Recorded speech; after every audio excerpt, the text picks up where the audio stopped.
Dans notre émission Parlons peu, parlons bien. Ah, il y a Dorcas TV où ils ont émettre à Londres. Et puis devant la caméra, vous en avez Madame F. De développer encore sujet la fois passée sur le mariage, pourquoi nos mariages sont brisés. Alors, Lélo, tu vas continuer. La deuxième volet, parce que net que la fois passée, dans le Belagibino, la premier volet, et ça qui sur le plan financier. Lélo, tu vas débattre deuxième volet, sur le plan infidélité. Alors, avant la deuxième volet, na kolinga ko rajouter un peu quelques plus na kolinga ko pesa bino plus de précision sur le plan financier la expliqué bino la fois passée ndenge boyebi na lobaki que na expliqué bino ndenge nini biso basi awa na Londres na bamibali na Londres ndenge nini to gagnaka à peu près vu na biso. Sur le plan financier à Bassi, moi si ce que j'ai travaillé, l'État oyo anglais et d'Arabiso toujours. Et puis sur le plan financier à Mibali, Mobali a travaillé, azala na chômage ou bien travaillé combien à Gagnaka. Le long n'a pour rajouter nini. Na olinga pour rajouter le moko. Ezali très capital. Par rapport il y a des bénéfices nuance au la la fois passée. Ba bénéfice en ezali nene. Ba bénéfice en ezali income support, child tax credit, working tax credit, child benefit, ba misous pe ba disability, housing benefit, council tax. Voilà à peu près ba biloko na lobaki wana. Mais l'État il y a un certain moment a changé façon na yé, il y a ressalé la paiement wana. Parce que chaque fois, ma maison a changé en Angleterre. Donc, ce qui m'a maison a changé, il faut s'adapter à changement. Qu'est-ce que l'État anglais a fait?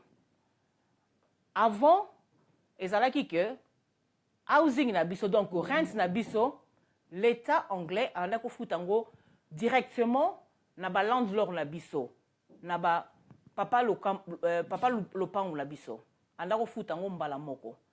Council tax amala ko futela biso mbala moko oyo mbongo bandaki kaka we pa na biso zaki kaka mbongo oyo ko permettre biso to vivre oyo sala ba dépense na biso mbongo oyo okoki ko sombela ko s'occuper na bana oyo okoki ko futa gaz électricité na kolia mais ba changer façon la bango ya paiement et comme il a nous partout mais là ba beau rebelle ba commune est belé par exemple on a Newham déjà écoutez vraiment na ba beau rebelle mais nous surtout mais bazo ke nango malembe batu o bazo ko vivre déjà expérience wana ba yebi de quoi je parle aujourd'hui mais na ba o na ba yebité boye baké changement wana et ko atteindre tout le borough toutes les communes il y a Angleterre cela veut dire que ba salinde nini ba trouver eloko moko o ba bengi yango universal credit universal donc ba englober ba bénéfice nyonso o bazo ko futa biso on a tangeli bino ba council tax ba child benefit ça à côté working tax working tax pay de crédit ça à côté child tax credit housing council income support na yo soko zwaka ba tiango ensemble donc ba sali système moko ke ba ko futa yo chaque mois Nambongo bazo ko futa yo chaque mois parce que biso sana habitude ba futa biso chaque semaine. Mais bango bazo ko futa ngo sikoyo chaque mois. Na chaque mois là cela veut dire bazo zo mbongo ya totalité ya makambu nyonso o ba futaka biso. Ba pesi yango par mois. Et ça neti par exemple so banda ko futa par exemple chaque chaque mois, neti par semaine ba pesa ko 200 livres. Mais si on te tient par mois, et comme on a 800 livres, on va payer ça pour la dépense na bana. Oyo zwaka par mois. Mais council tax na yo, housing na yo kutu ki parango te parce que elle est kana mbala moko. Ba comme ko sala ndeni ba ko pesa totalité ya mbongo ngo, Neti par exemple 1500 livres. Ba pesi on la banque na yo. Quant à toi maintenant, aux mbongo wana, au salandenen. Au sali budget na yo par mois. Na kati ya mbongo wana ko constater que ba pesi mbongo ngo pona yo ozwa ngo kaka, olobi ke neti comme d'habitude au sali ngo ba dépense na ote. Kaka na mbongo wana, okolongola. Mbongo ya landlord na yo, council tax na yo, biloko nyonso oyo zalaki nango o malako mona ke ba yo zo ko futa te mais l'état zo futa ngo.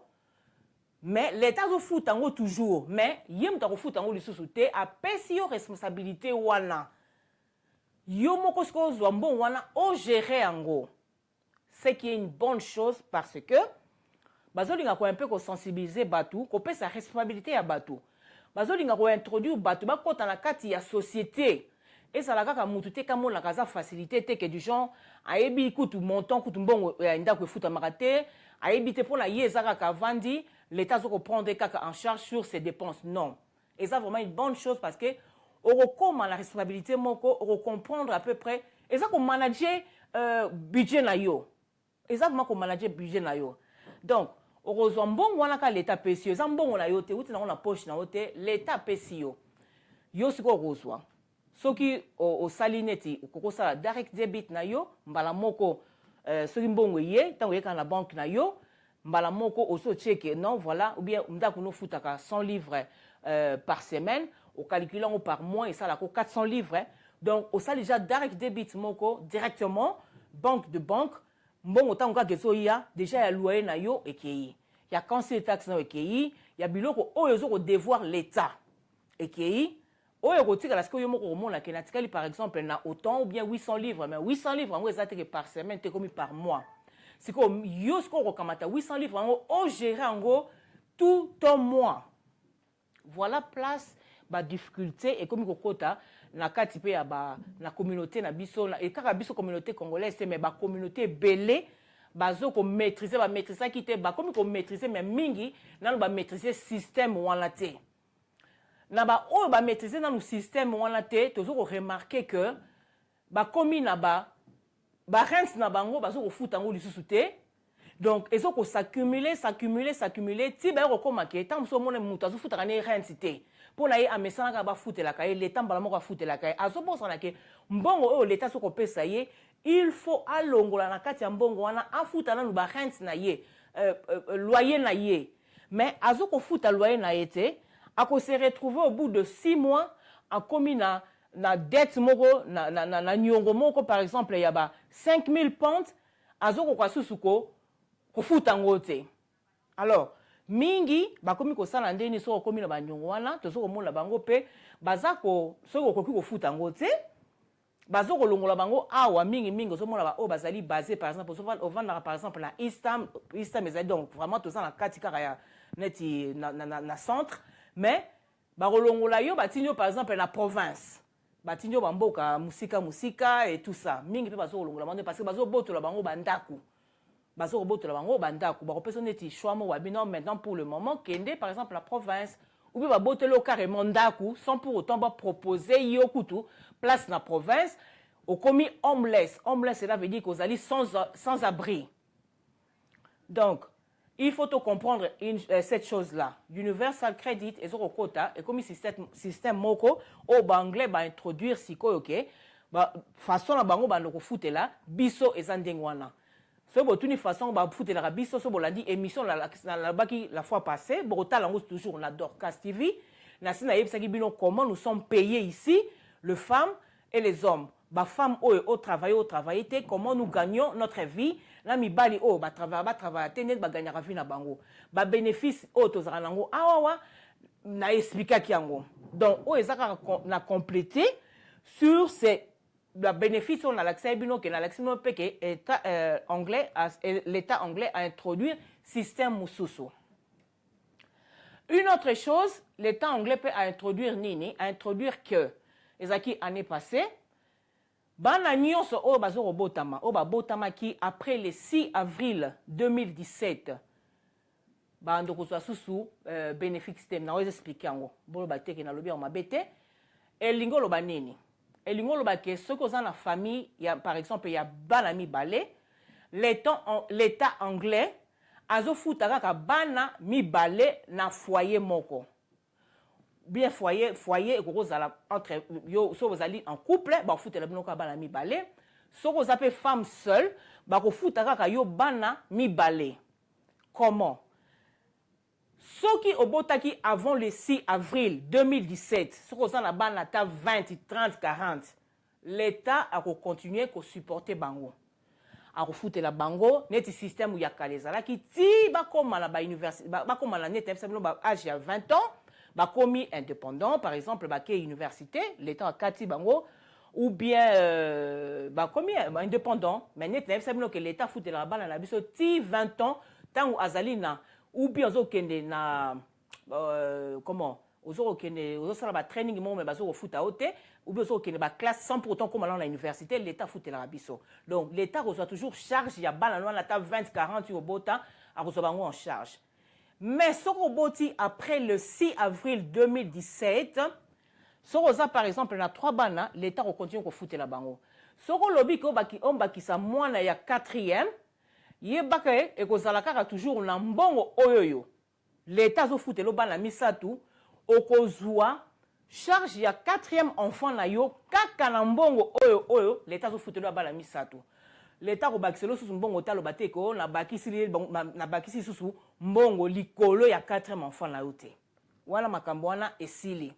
Donc l'État comme kozwa charge kaka ya bana mibale.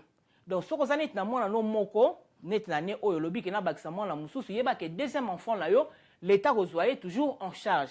Akopesa ba bénéfice on a etangela ki bino ya ba charge tax credit akopesa yo. Parce que za la bana okomi la bana mibale. Mais soko za la bana mibale o lobo bakisa mwana misatu yeba ke l'État akoprendre sous mwana en charge te. Donc yo il faut manager budget oyo. L'État se repèse à eux à bana mibale pour nous kokarobotola au kokarobokola moi 3e enfant na yo. Et koko za ba kamususu par exemple ozaki na mwana moko oboti mama pasa. Wana za ba kamoko exceptionnel l'État a considéré bana na mibale netika ka mwana moko ako aider yo na ba neto boti bana ba mapasa donc l'État ko aider bana na mibale ya ba mapasa. Akozwa ngone tezali ka mwana donc mwana moko ba refuta bango deux têtes. Mais ceux qui ont déjà la balle mi balo le boba qui ça moi la mi ça tout 4e enfant 5e enfant wana ndeko mwasi oyo to botara kaka pour l'État ko ko salisa biso oyo to so lingaka ke l'État pesi biso mbongo bana comme la bana 7 8 mbongo bana ndenge na expliquer quand bana mamona rangote yo mama okoma ko tia ou bien papa maman bino mi balé bokoma ko zo mbongo bana na bo salela makamu na bino misusu. Alors maintenant, comme il y a un système qui Congo, à part que maternité et la free, mais système il y a le maman, le papa il y a moi na tango robota ma miliki ba couche ba nini et ozala na charge na yo. Système kaka ya Congo maternité nde l'État a hôpital les alango ofele. Ba botisi yo tango moi na bino bimino hôpital bokomi ba responsable bozo mwana wana bozwaye en charge. Donc ekozala eloko moko ya bien to kokoma pe batu o to koma to botaka sikoyo pour la robota pona vraiment to sana besoin ya bana to sana amour ya bana to bana susu ko botaka bana te pona kaka par rapport ya oyo mbongo oyo l'État so kopesa biso te. Donc ezali vraiment matière moko de réflexion ba anglais bazora makamula bango peut-être en retard mettant bazora ba décision na bango en tout cas ezalaka coup de tonnerre. Donc changement mais kota komona ke batu ba komi déstabiliser.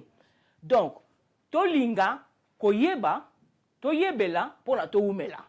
Donc à chaque fois changement ko kota na ba vie na biso tolinga ko s'adapter na changement wana to s'intégrer na changement wana to koka ko marcher selon parce que baza bazo baté net ensemble za ba changement bazo salela ba salela ka bisoté baloba ke ono to salela pour ba congolais te ba salengo na bango moko bana mboka na bango bazo ko s'adapter na ba changement wana na bango pe bana mboka na bango tant changement les ko ya bazo sepela nango te mais choix ezate ba loi eza appliquée et c'est comme ça que ba loi wana bazo ko tozo ko marcher na ba loi wana.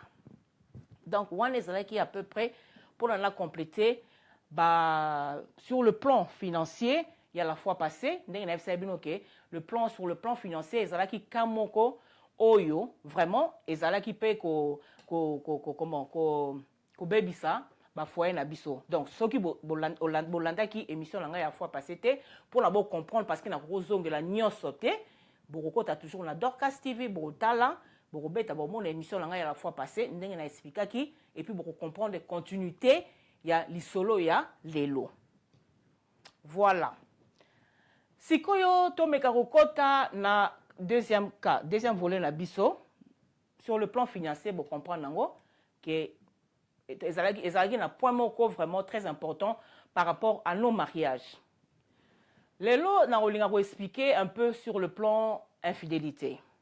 En tout cas, ça trop sensible donc ezali point moko vraiment en tout cas na évité vraiment de na expliquer ngo parce qu'ils ont volé belé batu mosusu oyo bolobaki na ngai bozo kolobela nga du genre kena lobela likambo ngo neti communauté ezali likambo moko personnel hein bozo pesa nga ba nino ba exemple ya ba couple mosusu ba exemple ba batu mosusu mais non je vais pas marcher de cette façon là na koki ko ba cas individualité.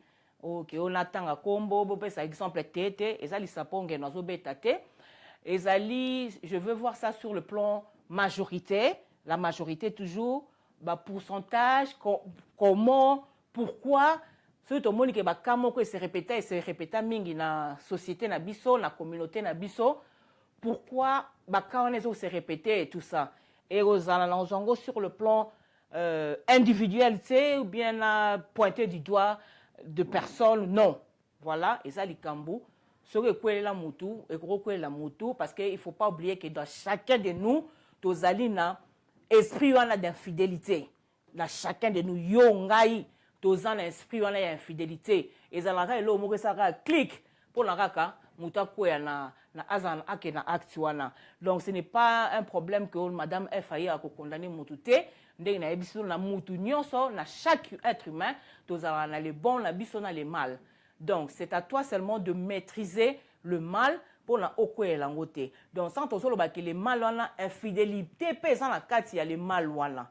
Donc, ezalaka kaka mutu mususu akoka ko maîtriser les mal wana te, le mal est dépassé qui par rapport il y a le bon a pris le devant. Alors, monita mususu mutu ok, mais nazo expliquer en gros à peu près un peu nazo justifier bakaya batute nazo ko betela batuma bokote mais nazo ko loba pour la beau comprendre que je ne pointe pas du doigt batu bien non bisonyo dans l'esprit wana na mutu ezalaka ka click moronde et ça la ke mutu akwei.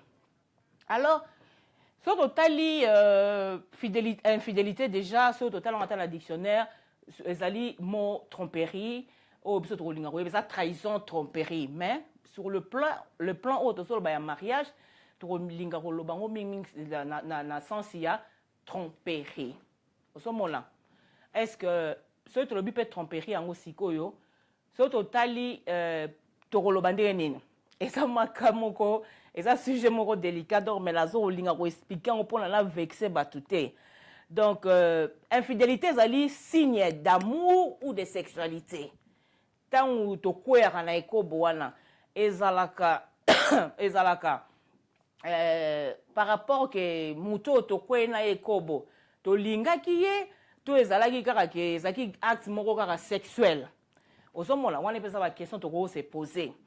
Ozomona côté so totali côté mibali mingi mibali azali so mobali asali ba exploit mingi sexuel batu babetelaki maboko babi mobali wana sa ganga mobali wana sa boye. Donc tout le monde a que côté mibali soki asali infidélité ou bien ça na basi azaki na basi ebele ou bien azaki na ni tout le monde to pesa ça neti ba exploit moko boye donc faut to betele maboko ce qui est wrong. Côté à moi si soki asana ba exploit mingi ou bien asali nini to mona nani ndumba ce qui est wrong aussi. Donc de deux côtés chacun de nous a sa part.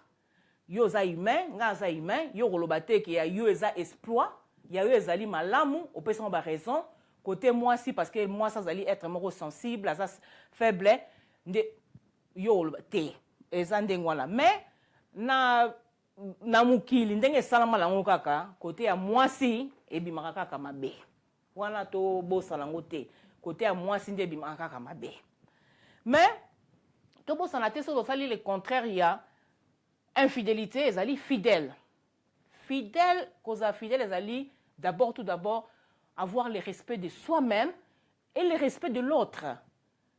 Ozomona. Et l'autre, on a un peu la différence soit là.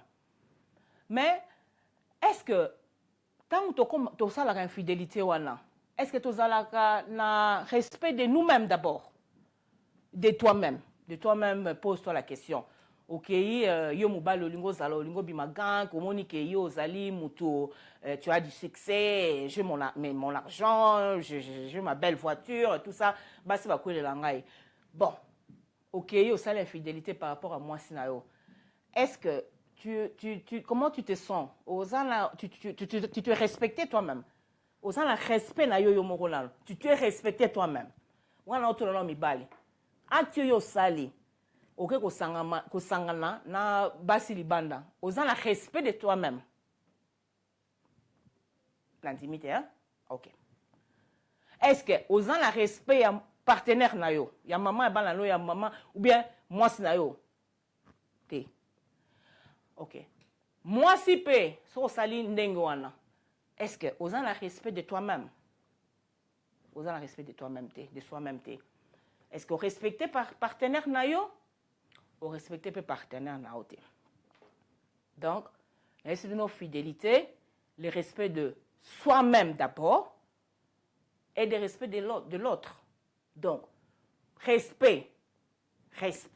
La vie, quand tu es respectueux, quand tu respectes l'autre, et ça, au Kenanet, la Bible, au gros salamutuma bete, au kokiko. Vous comprendre à peu près. Bon. Si koyo, toi Kenan ba cause pourquoi il y a de l'infidélité dans nos mariages? Dans nos mariages, pour là, couple parce que la famille, c'est la cellule de base. La cellule de base.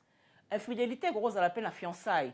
Infidélité, peut gros à la copinage. Pour tout ça là, semblanté que du genre tout le bâté que non, nous sommes les gens quand nous sommes en fiançailles, sur le plan intimité. Non. Wanezali, makambo ezaki akala. Lelo, moi je vois les fiancés qui sont ensemble, qui se mettent ensemble.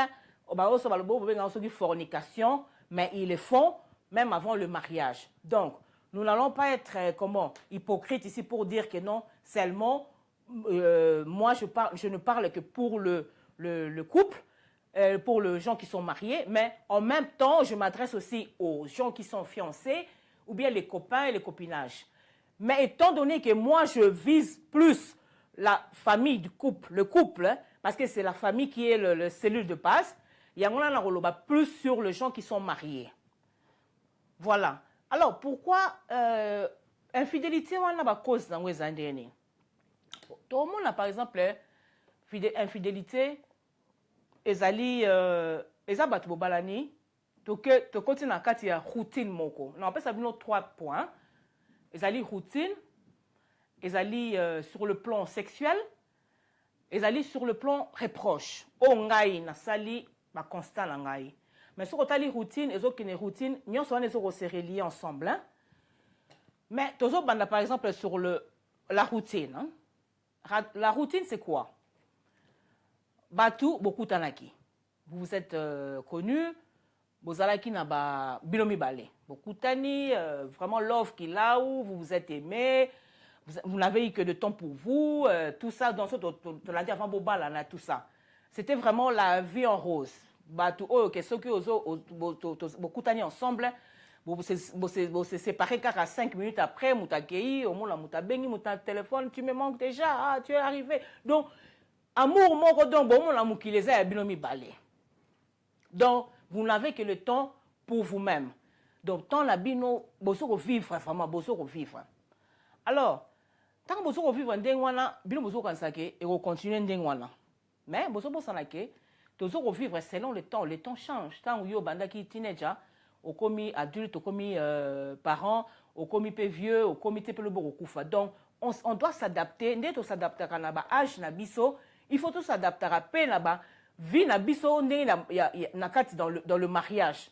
Donc plus bozo vivre ensemble, plus bozo vivre ensemble, bozo coller ensemble tout ça. Makamu oyoyo bobane ko sala tant bozala ki na bobane libana na bino so beaucoup tane na 20 ans, 30 ans, 40 ans, boko ko sala ngo susté na ba 40 ans té. Boko ko sala ngo na ba 50 ans té, boko ko sala ngo na ba 60 ans té. Vie na bino e ko changer quand même. Façon na bino énergie na bino zo ko changer muké. Ça il faut reconnaître ça. Makamu oyo wana ko sala comme un jeune homme, makamu wana ko sala comme une jeune fille, tant bozo ko vie zo ko avancer, faut changer, zo ko changer, bozo ko s'adapter na ba. Âge na bino bozo ko s'adapter bozo ko s'adapter na tout. Pas seulement l'âge na bino, mais bozo ko s'adapter na changement oyo et ko kota pe na kati ya vie na bino. Ces changements là c'est quoi? C'est les enfants oh to ça ko bota. To boti bana, tant boye bana ki, bana basala kité, vous avez tout le temps. Oh bozo ko sala non ensemble, vous avez tout le temps, tous les week-ends. Non, c'était vraiment la vie en rose. Mais il arrive que boboti bana. Bozo botabana, chaque année, boboti, beaucoup de moments sur 4 et 5. Mais vous croyez que cette vie-là, et vos alakaka, la même chose, il faut s'adapter la vie au changement au bana baye. Na kati ya vie na bino. Il faut s'adapter. Nangina lobate que il faut beaucoup ba étranger entre l'homme et la femme. Non, loin de là. Loin de là. Il faut s'adapter. Il faut s'adapter. Et nous lobate que parce que to boti biso suko pe ba parents, tous à la source n'attend la bisoté, tous à l'épanouité. Ngai na occupé sous mobile na ngai te na comme occupé kaka bana mobile na nga s'occuper na ngai sous ta comme s'occuper na bana. Non, je ne parle pas de ça. Moi si azawana pona mobile na ye mobile lazali pona moi si na ye, mais nazo loba du genre que on s'adapte par rapport à un changement qui arrive dans notre couple. Nous avons des enfants maintenant, donc il faut s'adapter. Toko s'adapter on a biso no kezali routine batu oyo bazo ko s'adapter te ba kota na routine moko qui est négative. Donc la routine qui est négative ba kota na ndene ba komi kaka ou bien la femme se dit non voilà pour le moment ngape na boti je suis chargée na komi na s'occuper na bana na lamba et tout ça bona boy. Mobile de son côté peut tam sazo ya boye moni aye akuti mo makele na nda kubana amesana na ngote libosa mesana so aye ka ye na mwasi na ye. Donc voilà bana ba botami et tout ça tam so akoti bien bimi bien akoti na chambre la comme un espace na ye tam so vani. Donc et comme une routine moko négative bozo ko s'adapter te na changement na bosi na bana. Pourtant c'est facile. C'est facile, bana baza bénédiction na bino, bosi bana na bino, bazali parti ya famille na bino, parti ya vie na bino. Oyo boko kotsa kaka ndenge bozala ki bino mibale, il faut boko kotsa bana wana. Bozala temps, bana ba oui, c'est vrai que bana ba vraiment biso temps est belé na énergie est belé. Oui, bana, surtout so baza mikie. Mais ça n'empêche pas que bozala temps la bino, boko za la bobi que non voilà. Ah, week-end oyo par exemple, to zape na ba famille. Mutu moko te naza na poto azangi famille te na ko tika na bana mikolo lelo weekend ata epa ya maman epa ya yaya epa ya leki même so oza na famille te bozu batu oyo banani baye bofuti bango mbongo bino voilà banani manga la ko tika bana nga 3 jours le panani te ba ko tika mo ba heure mais arrangement ezalaka toujours bozwa toujours mutu moko ya sûr oyo akoko prendre soin ya bana na bino. Oh, que beaucoup qui n'attend un week-end, beau moins espace na bino, beau souffler, beau se ressourcer encore, beau salango. Wana ezalango likambuya midi à 14h. Donc ezali likambu car selon bino beau s'adapter, beaucoup lobake non voilà, en tout cas non voilà, week-end oyo, en tout cas mon chéri, ma chérie, n'a besoin de kende en tout cas un week-end seulement besoin mi balai sans enfants et tout ça. Pourquoi on t'appelle la routine na changer?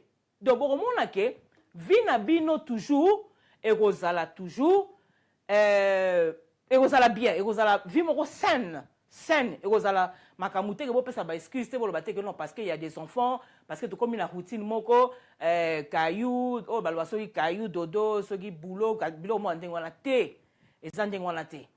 Donc il y a toujours des solutions oyo ke bokoki ko sala même changement ezali même bana ba kotina kata foyer na bino bozwa toujours temps na bino obokoko passer ensemble en étant couple. Mais soki tozo ko ignorer ba temps wana nde place so komona ke batu bakomi kokoma na ba esprit oyo ke etina bango na infidélité parce que papa azaki na affection mingi o maman ndako pesa ye na lakisa malangi ka routine wana to koti siko na deuxième nino yo deuxième kana sur le plan sexuel. Donc papa zalaki ke non ngana maman avant bala baya tozaki vraiment vie moko active sexuelle et tout ça tozaki bien ma femme me donnait plus d'affection et tout ça mais azo sangango lokola ba mibali bazana ti bala mikie parce que bien pas que tant oboti bala bien mi balé mi satu oboti na mobali wana comme ka 4e enfant là yo il se met dans la tête azan a besoin toujours ya a comme ko luke loko zo kozanga ye wana na loko kozanga ye wana akokende o akeno ko luka o to so ko benga est-ce que infidélité on entend les alaka par désir et ça désir sexuel to ça amour akokende tam susu par rapport au kakaya sexualité akeli banda mais ça déjà kamoko akotisi kaya infidélité na kati parce qu'alinga satisfaire eloko ezo kozanga ye. Mais est-ce que tu peux sa papa en a raison parce que ça parce que le non ngala kopesa mutu raison te na kopesa mutu te mutu yo il faut toujours avoir la maîtrise de soi. Il faut avoir la maîtrise de soi. Il y a une basala communication entre l'homme et la femme.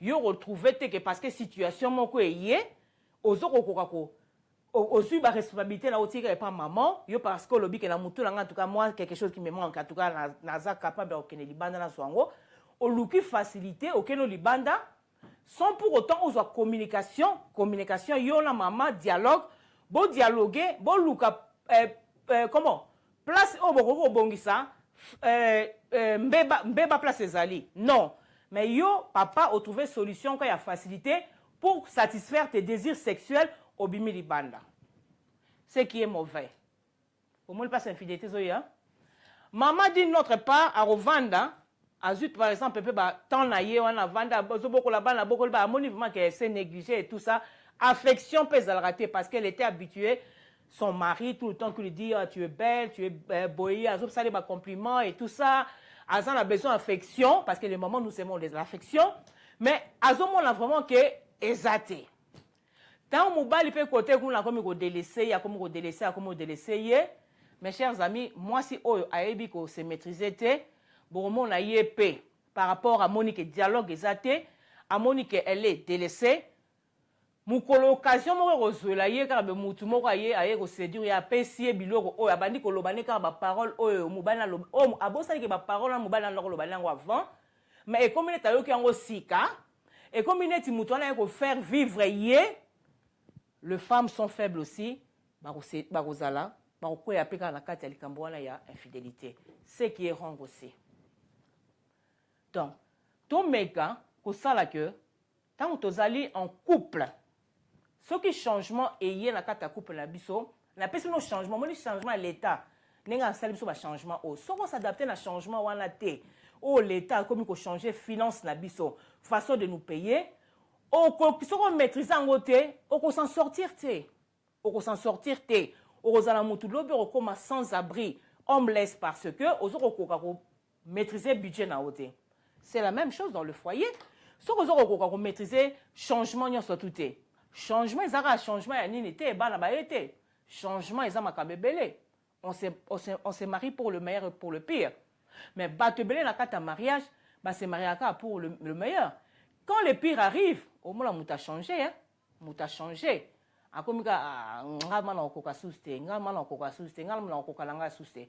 Mais au bosani veut au salaki pour le meilleur et pour le pire.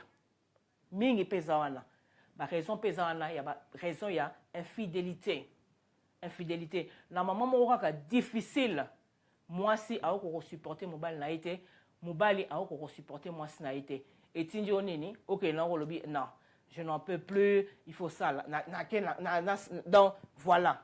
Et ça peut cause de infidélité. Donc, Tomeka, il y a une routine, Tomeka, une routine qui est saine. Tu auras toujours ton abisso et ton parent. Tu peux savoir ton abisso pour la banane parce que les enfants sont très importants. Nous, on ton abisso vraiment où on s'est amusé et tout ça. Tant que la banane, Tomeka, on peut ça quand même. Ton manager timing, l'abisso par exemple, 50-50. 50% pour les enfants, 50% pour nous. Ton abisso, tu as toujours le temps. Ou abisso, tu peux s'accorder yo nangai. Ton banane, ezalaka toujours. Communication est important, dialogue. Vous mettez ensemble, vous dites que non, voilà, moi je trouve que tu me délaisses en ce moment, moi je trouve que ça. Solution est quand vous parlez. Ce bozolo bate, ce bolo bate, muta ke luka muta na ye, place oloba na ye, opa oyoke la ye, ngape na ke yo poke, muta yoka la muta zalaka toujours di banda. Alors, on a expliqué en gros, toujours manager toujours ba routine na biso, to manager toujours ba routine na biso et ça la changement et quand na katia ba foyer na biso, il faut se donner toujours le temps l'un à l'autre, tous a toujours le temps et biso pour la keto meka ko bima libandate et puis dialogue c'est très important. Une dernière chose na katia on les reproches. On a essayé bino, ba reproche ça ndenge oh vraiment que zo tinda mutu ke biso lelo ke oh mutalobi ke non voilà yo vraiment et comme une guerre et comme revanche surtout les comment les reproches.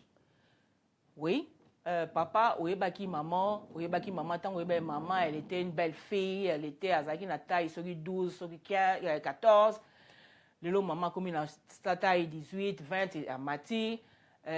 Maman les lotam sous qui a payé bando bimae maman peut-être bonne boye toi l'homme tu commences par exemple à lui faire des reproches aux hommes là moi si ou a mesana iko sala ke ba compliment yo komi kaka mais yo pendene ni nango be komi munene sali boy boni bo tu comment tu t'engages tout ça mais une chose que les hommes oublient maman peut-être akutene na yo papa akutene no za inde ngwala te akutene no za inde ngwala te. Tant maman akutana no za indeni ozaki mobali oyoyo muscle na nzoto libumu plat suke belé afro suke ya mwindu pa maman pa kutana no ndengo alati yango na pe maman elingaki yo parce que ndako mona un bogard un jeune homme bogard yo peut tant kutana maman kutana ki na ba critère na ye wana o sepela ki yo o sepela ki nango. Osomona, le bino na bino, beaucoup na ba critères, moi que c'est pas là qui na bino. Alors, les lots, donc on commet ba reproche. Parce que ce qu'on commet moi la mobile, comment ça la moi c'est ba reproche, c'est qu'à ça la intention moussous derrière sa tête. Moi c'est pas ce qu'on commence ça la mobile ba reproche mingi, à ça la intention là yé. Donc, et comme il est du genre que na seule reproche pour la nini, na zoa raison que non voilà, non, c'est pas comme ça.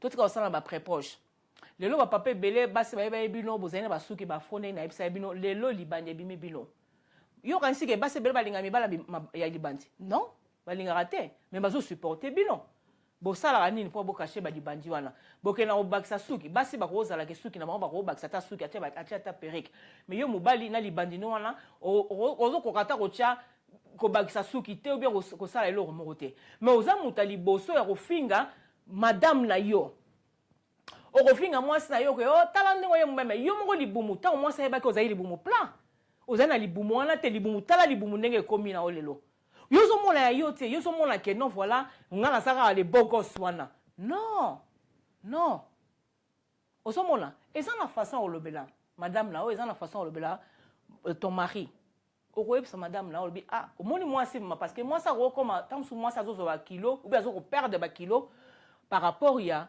un problème na muto ozomona il faut que ça que moi ça zui ba kilo te basi mso azalo mazo perdre ba kilo vraiment moi ça comme konda mozo comprendre était ozolinga ko comprendre était mais pourquoi ma femme azo perdre ba kilo pourquoi elle prend le kilo et pas ozo comprendre était ozolinga ko ba le problème là était pour toi ça simple otuniye oyebi quel est le problème o supporter na likambwana au moins attend problème wana est aussi na muto moi ça azongi épanoui ce qui pesa que moi ça zoya munene par rapport à gourmandisme alingi kolia mingi mais eza façon oyebisa yo lobi que non voilà écoute ma chérie hein naza ngape namoni namoni moi vendre ebimi nga namoni moi na ye moi munene est-ce que tokosala moi tour na parc te tobeta moi tour mon na parc moi ça rola tenga na lemto oyebisa non na besoin accompagner nga quand même so totambola ensemble to sololaka mais entre temps so ko aider moi si na yo pe tambo so ke na parc quand bo tambola azo perdre ba kilo yo poso perdre ba kilo na routine non moi ça mesani titi tout le monde là yo bilon balé bo perdre peu ba kilo bo se retrouver que bo si moi bon bo ndenge bolingaki mais ça la façon à critiquer que ya ko reprocher te oyo kutu ndenge ozana oyebite ke tala kutu basi na bimaki na bango avant baleki yo mana yeba te pourquoi na bala yo ça mais non reproche après 10 ans après 15 ans avec cette femme là obandi ko tangele basi yo obima na bango mais yo ndi mtu azoba puisque moi si suki na yezali yende wana c'est que yo ndo za mbendre ozali zoba pourquoi osuka na basi wana te de l'autre côté la femme la même chose yo kuto kokana mibali na ngai te ngakutu ba mibali na zaki na bango baleka kyo na mbongo baleka kyo na kitoko baleka na bwe yo pe mamoza zoba ozoba mais folo bala mibali wana te osa na mobali wana donc so tokomi pesa na ba reproche tokomi fingana respect de soi-même ezate respect de l'autre ezate le respect bokomi ko fingana bozo fingana donc ba parole comme na monoko na bino za ba parole moko ke bana boloba nango te mais bokomi na époque moko na place moko des insultes des injures et memaka batu na kanda beza biloko mususu balobaka na mobali te za biloko mususu balobaka na mwasi te ntango ozofungola mbanga na yo fo yeba eloko nini nakoloba na mutu oyo eloko nakoloba na mwasi oyo nakoloba na mobali oyo parce que yo okanisa peut-être lobi ke non alobaki encore sous la colère mais oyebi te ke mutu wana ta mususu atikala na kanda na yo aozela kaka balobaka ke la revanche c'est un plat qui se mange froid mokolo mususu kaka mba asalo mabe donc eloko moko bokoya ko arranger yango bokoya bongisa yango mais mutu na parce que être humain azali différent yo langa toza ndenge moko te peut-être nga nazwaka makambo langa ndenge mosusu yo ozwaka ndenge mosusu mais ça na bato mosusu azosupporter wana te azosupporter insulte wana te un jour wana olobaki na ye te akosala mabe un jour donc tolinga kokoma na baka wana te donc sikoyo bokotuna ngata mosusu solution ezali nini mpona ke to éviter ba infidélité wana fidélité eza kaka to admettre mabe na biso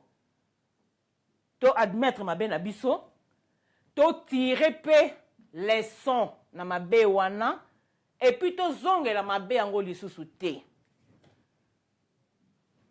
solution eza kaka ndenge wana na oyo ke na koloba ke soki lelo ke mutu alingi likambo yango ekwelelaki bino omoni vraiment ke lobi ke non voilà naza na part na ngai na kati ya infidélité ya mwasi na ngai naza na part moko na kati ya infidélité ya mobali na ngai en tout cas to admettre mabe na biso to tirer leçon et puis tolinga kozongela yango lisusu te eloko na koloba nango na koloba na bino voilà à peu près makambo ya infidélité ezali mulai ezali ebele mais na pesi bino à peu près eloko nini oyo vraiment tokoki komeka tobanda kobongisa na kati ya bacouple na biso tozala na communication changer ba routine na biso tozala na temps na biso étant que parents changer ba routine na biso totika ba reproche ya mabe totika ba reproche toyeba ndenge nini ya kosolola avec son prochain totika kozala méchant dans nos actes dans nos pensées dans nos paroles te toyeba ke ndenge nzambe alobaki na yo kezali l'os de tes os donc yo kolinga kosala moninga mabe te parce que ezali tozokomisala mabe comprenons ça et puis tozala kene tolobaki dans le meilleur et dans le pire donc ezala ndenge wana mais n'oublions pas que dans chacun de nous on a cet esprit là on a le bon ici et le mal ici il suffit kaka ke eloko moko kaka ekliquer oyo koyebi komaîtrise yango te ndeko okoya na kati ya mabe soki eza so na likambo mosusu nakoki kobakisa likambo wana oyo ke na kodéveloppe on oyebi te fe nasala nango ma barecherche ebele ezali infidélité par rapport ya coup de foudre coup de foudre nde place na yebite ni na koki ko expliquer ngo na olobango lelo te mais na olinga koyeba plus un peu plus de ça oh ke balobaka coup de foudre po ndeko soki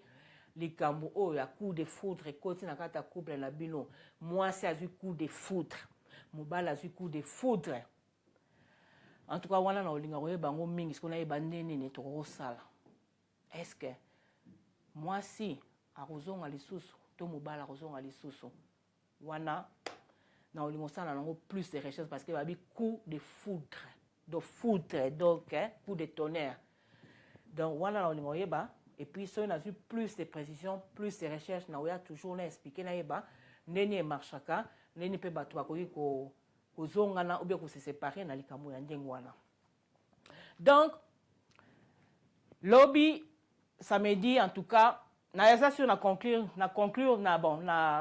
conclure pour aujourd'hui sur l'infidélité lobby samedi en tout cas tozalaki na soirée moko munene ya ba mama bolingo ya aro basalaki soirée na bango déjà boki kombo ya mama bolingo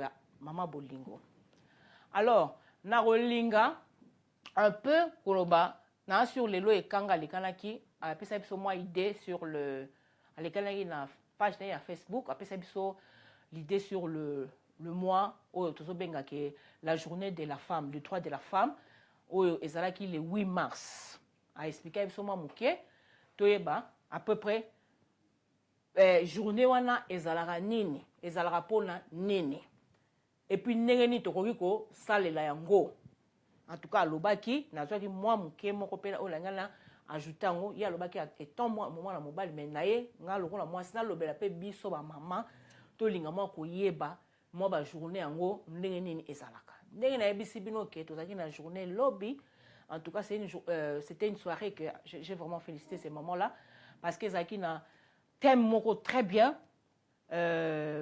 idée na bango eza très bien donc en tout cas pour moi si c'est pour le supporter en tout cas ezalata batia entrer sans livre na kofuta nanga parce que na yebi ke baza na thème moko kitoko idée na bango eza très bien donc c'est des histoires à féliciter mais le lobiso to comment ça là la journée de la femme boye bien de droit de la femme eza pour la nini ezalaki le 8 mars ezalaki le 8 mars ezalaki journée de maman te le 11 mars au ezalaki journée de maman en Angleterre parce que journée de maman ezalaka différent na mukili ezalaka différent ya biso tombaki le 11 mars donc journée de maman ezali maman ya biso ba maman eza moto so abota moi neti ngai na kosala nini na ko souhaiter bonne fête de maman à ma maman va souhaiter bonne fête à sa maman bana nanga ba ko souhaiter nga bonne fête ce qu'ils ont fait ils m'ont souhaité bonne fête donc eza ndenge wana eza te que journée de papa te que non papa peut souhaiter bonne fête de maman hein parce que tu es la maman de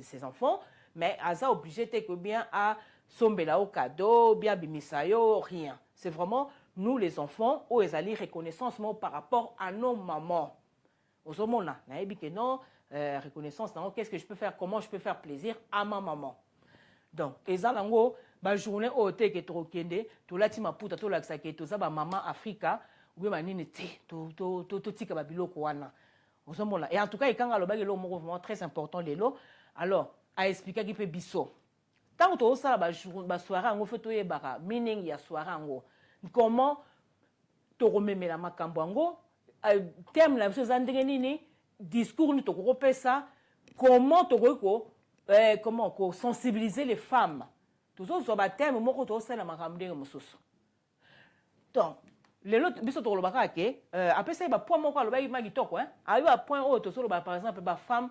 et là t'es na biso moi je vais rajouter quelque chose natanga kala il a dit que na Congo nos parents s'habillaient on parle toujours hein ba wana ko teka place na ko yeba moi ba mettre ba nini ba mesure ya au Angleterre awa ba banda ko teka na biso ba maputa siyar ngala yeba ka siyar ba note en 6 mètres te siyar donc ce totali mesure ya siyar awa l'Angleterre to basali la ba ya mais quoi que mètre pe bandi ba comme au sali asko ba nini ya européenne mètre kilomètre et tout ça mais dans le temps c'était les yards ce totali siyar on les aneti presque 6 mètres. Au long de temps, 200, 300 cm.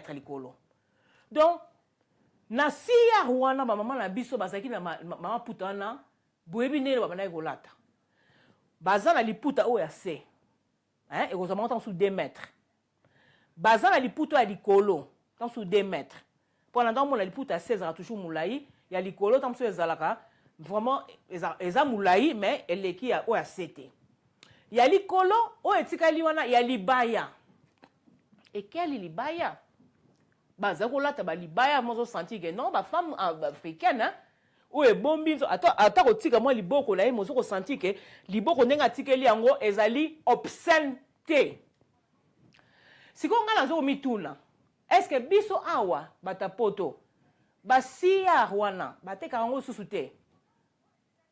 Est-ce que comment oteka 4 ya, 2 ya, ou bien to sumbaka basia wana to kaboli der to ezalande nini pour la façon tozo kolate la maputa ezaneti ke kitendi esilaki donc kitendi esilaki donc muturumona liputa dijezelo moko atala biso tozali ba femme africaine hein femme africaine aza mwasi o aza na nzoto hein toza c'est rare au monde une femme africaine azalavement mince. Donc, surtout que biso to sto boti to sana bana. Na yebi ke ba jeune na biso ba sana ba taille 12, 14, 16, bana no ba balite, ba botite. Elles peuvent se permettre ba lata sexy wana na liputa. Ba ko sala robe na bango sexy, ma bezate. Mais biso ba mama. Nzoto o so déjà donc to sto ko ba mama donc to zape ke loko donc il faut kara na yebite. Mais yo ke zo liputa ya deya. Bon, tu as 4 years, 3 years.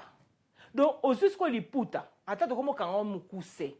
Mais liputa, c'est déjà pour là. Tant que tu as là, pourquoi tu as 6 years? Et ça pour la tout bon manzo, tu as bisote. Tu as moulaï, on a pour l'année. Pour la tout, ça a facilité.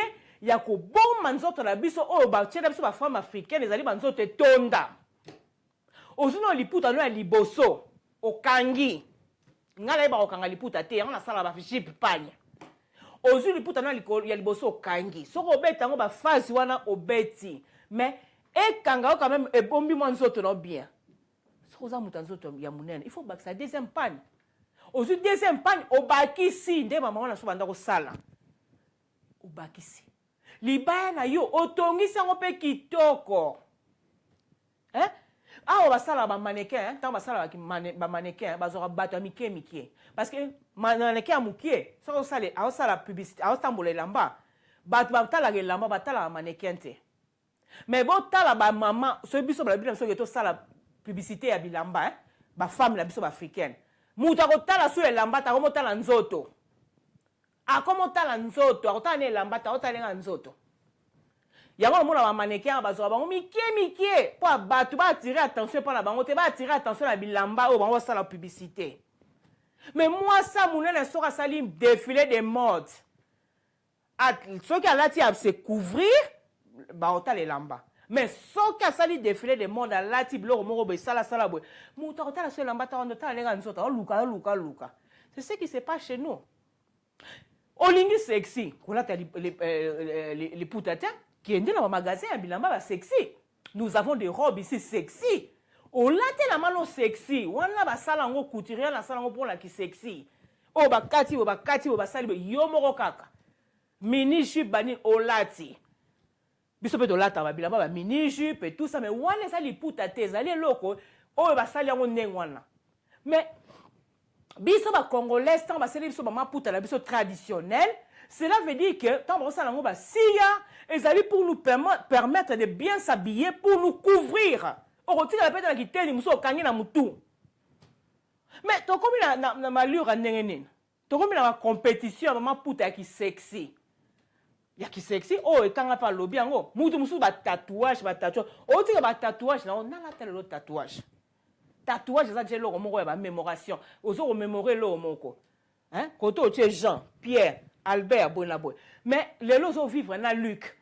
Mais déjà Luc a supporté comment Mathieu na nsoto na ote mais yosko zongo soko laksana bisongo sur liboso to yebake o azaki mobile nanga ya goe o mobile nanga boy maintenant oso commémorer nani nani tatou bato bachaka ngo minga na yebike o basana na États-Unis wana bato bapusa ba moto wana ba kelele wana o mona balati ba sengle basina mibali na bango tala ba rebelle bata ba tatou yo siko otie ba tatou no neti rebelle o lati sous liputa oso meka ozo moi respect wana na kati ya liputa mais yo ozu liputa na lobi na ngana olobi na yeko saboter liputa ngo siko sexy siko o kati na oboye tatou koto tatou siko peta ngo chango to mutape meta mso yakita mso komi mwindu e komi neti cicatrice parce que tatou zo mona na sou bien te e komi neti mutu ba tieyo ba palola ki yo. Et ça bilo comme ça za biso te chata tatou moko muke tam susu papa nanga kufaki na chata na komba papa nanga awa mama nanga kufaki na cheboy mais ba tatou wa scandale wana bozo la bozo ba rebelle to banini beaucoup meti bato ba poussa ba moto na États-Unis et ça ya yo tatou bomba on nzoto na yo nazolo bango parce que moi na mobala lobi a pesi bino conseil ngape mama na yepe na ba ki sa conseil likolo nango wana ba alobi bango bana mibale basaka na tatou ba mona ngo te aola ta chemise na ye boyebi te so na tatou te parce que c'est un homme responsable au moment là jeune ba ça ba irresponsable ndako linga relaxa tatou na ye alati sengle alors biso tant to laxa ba tatou na biso c'est que nous sommes des femmes irresponsables toi admettre ngo ou bien ezali nini eza modité to rolandaka ba mode wana te. Je ne suis pas contre le tatouage, mais je suis contre la façon où tu exposer ma corps na biso surtout ceux qui ma corps wana ezana ba tatouage. Osomona. Donc, tous ça ba rebelle. Nous sommes des mamans. Hein, na solo ba la biso na kit na loba na pesa conseil. Na éviter ba to kaka soki olobi malembe, hein? Na loba malembe. Tozwa nini wana liputa. Tola tarma puta la biso bien. Ozu liputa siya. Ya lise okangi, ya mibale okangi, osali libaya na okitoko. Olati ndamu pe etika lokangi na mutu oke feti. Mwana mobala lobi tango mwasa la tarande ngwana ba ko pesa la plaisir, ba ko pesa biso respect. Abi tango biso tola ta ba maputa na tutiki ba tatou, ba maputa mikuse ba albi ezara bien te.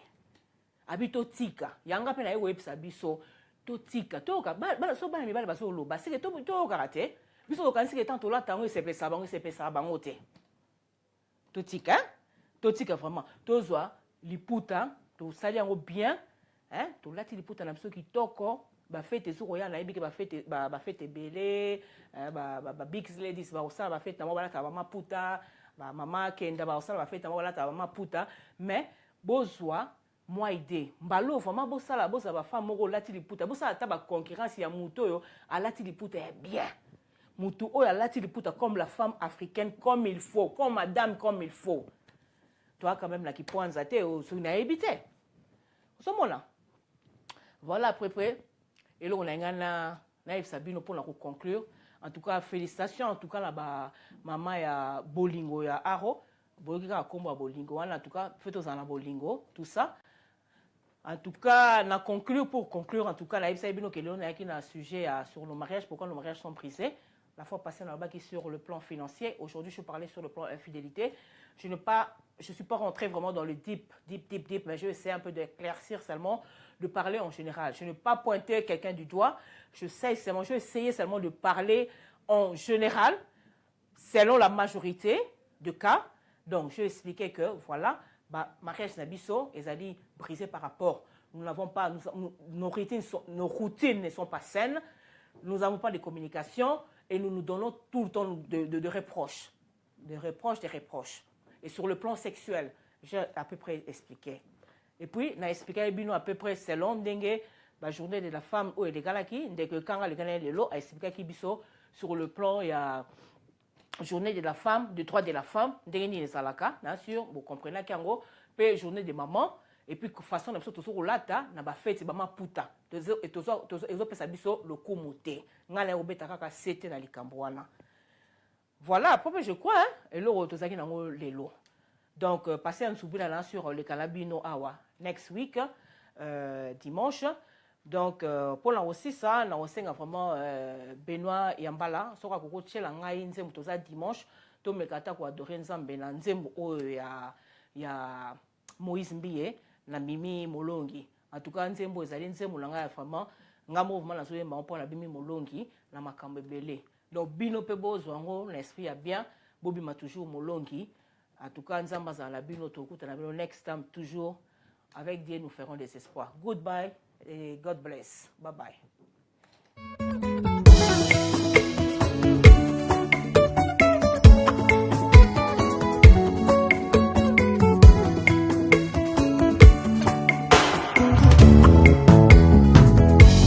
Nayaki na mawa nazongi nesengo asali ya mingi ninyakwa matonga kutika tina ngai oakanizanga nalingi ye mingi napesa ye nini nasilima ye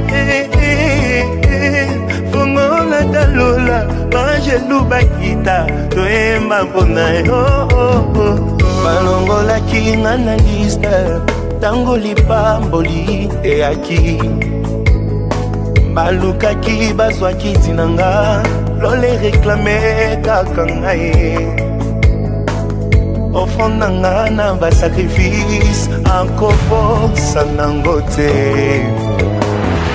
nazalaki kaka nelikya nayebaki ekosimba nabimi molongi elekeli mokili bakomi kotuna nasali ndenge nini moto lokola ngai nauta na nga na pasi sambalola akaniseli ngai nabimi molongi elekeli mokili bakomi kotuna o naza ya libota nini moto lokola ngai fami na ngai ya pauvre sambalola akaniseli ngai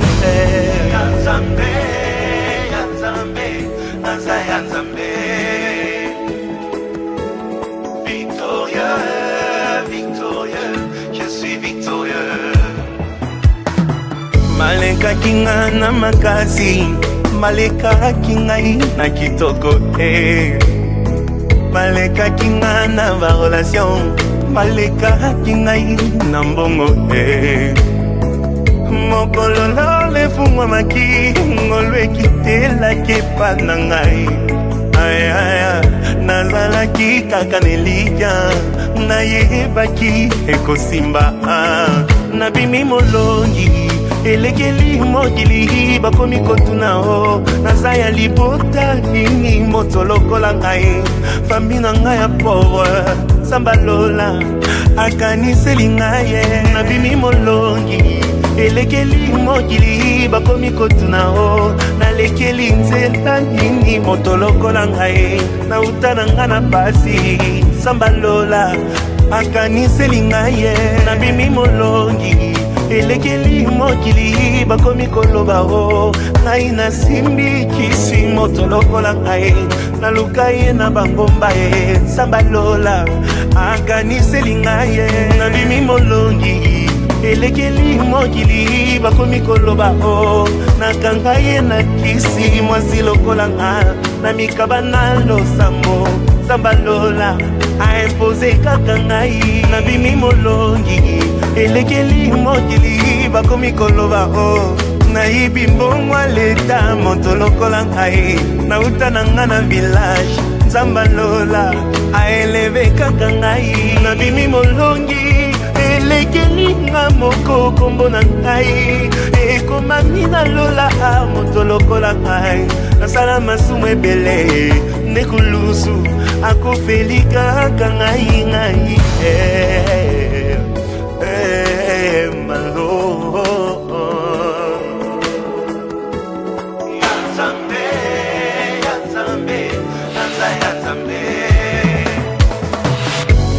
nayaki na mawa nazongi nesengo asali ya mingi ninyangwa matonga kuti katikati na ngai moakanizanga nalingi ye mingi napesa ye nini nasilima yele fungola talola banjelu bakita toyemba pona yo nayaki na mawa nazongi nesengo asali ya mingi ninyangwa malonga kutikati na ngai moakanisanga nalingi ye mingi napesa ye nini nasilima yele fongola talola banjelu bakita toyemba pona yo